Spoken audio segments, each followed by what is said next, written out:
সকল নাগরিক যেইভাবে সুবিধা পায় আপনারা সেই সুবিধা থেকে বঞ্চিত।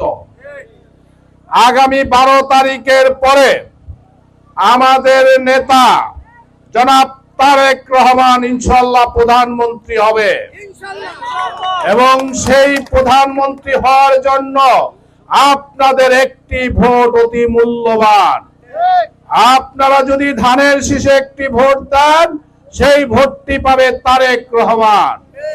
আর তারেক রহমান যদি প্রধানমন্ত্রী হয় আমি কথা দিতে পারি এবার তারেক রহমান যে উন্নয়নের কথা বলেছে, তার যে পরিকল্পনার কথা বলেছে, সেই পরিকল্পনার ভিতরেই মদনপুর সবচেয়ে বেশি কাজ পাবে।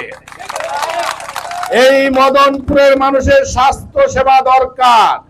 এই মদনপুরের মানুষের জন্য রিংবেলি দরকার। এই মদনপুরের জন্য স্কুল কলেজ মাদ্রাসা দরকার। এই মদনপুরের মানুষের ভালো পানি খাওয়ার জন্য নলকূপের দরকার নাকি?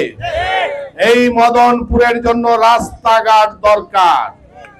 ইনশাআল্লাহ আপনারা 12 তারিখে আপনারা ধানের শীষে ভোট দেন, ইনশাআল্লাহ আমি কথা দিতে পারি আপনাদের নেতা আলহাজ হাফিজ ইব্রাহিম আপনাদের কোনো দাবি করতে হবে না। আপনাদের প্রতিটি সুখ দুঃখের যেই কাজগুলা করলে আপনাদের সুখ আসবে সেই কাজগুলো উনি একের পর এক বাস্তবায়ন করবে। আমি দেখে ফেরত দিতে ইচ্ছা করি, তবে মামুনরা তো ভালো আমি চিন্তা করতে পারি না। ভাইরা ভালো, মামুনরা হাজার গুণ ভালো। তাই আপনাদের অনেক সমস্যা যা আমাদের নেতৃত্ব দেখে গেছি। ইনশাল্লাহ আল্লাহকে সাক্ষী করে বলছি, আমি যে যোগ্যমুখী মানুষ উনি এমপি হলে এই করে সমস্ত দিনদারি রাস্তাঘাট স্বাস্থ্যকেন্দ্র শিশুকেন্দ্র হবে।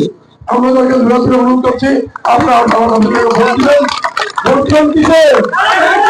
হাফিজ ভাইয়ের সাথে আমরা এই মদনপুর ইউনিয়নের বিভিন্ন সুবিধা অসুবিধা নিয়ে আলোচনা করেছি এবং 2001-এর হাফিজ ভাই ক্ষমতা আসার পর 2006-এর দিকে তখন হাফিজ ভাইয়ের ক্ষমতার শেষ দিকে তখন আমরা এই মদনপুরের এই শস্যকে রক্ষা করার জন্য মদনপুর যাতে পানি প্রবাহ সুপরিকল্পিতভাবে থাকে তার জন্য খাল খনন এবং স্লুইস গেট করার জন্য আমরা পরিকল্পনা হাতে নিয়েছিলাম।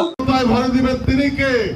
তিনি হলেন আপনার আমার প্রিয় নেতা জনাব আলহাজ হাফিজ ইব্রাহিম। আপনাদেরকে আমার ভাইয়েরা বলে যে এই ইউনিয়নে কেউ রাতে অসুস্থ হলে তার উন্নত চিকিৎসা হবে কিনা তার কোনো নিশ্চয়তা নেই।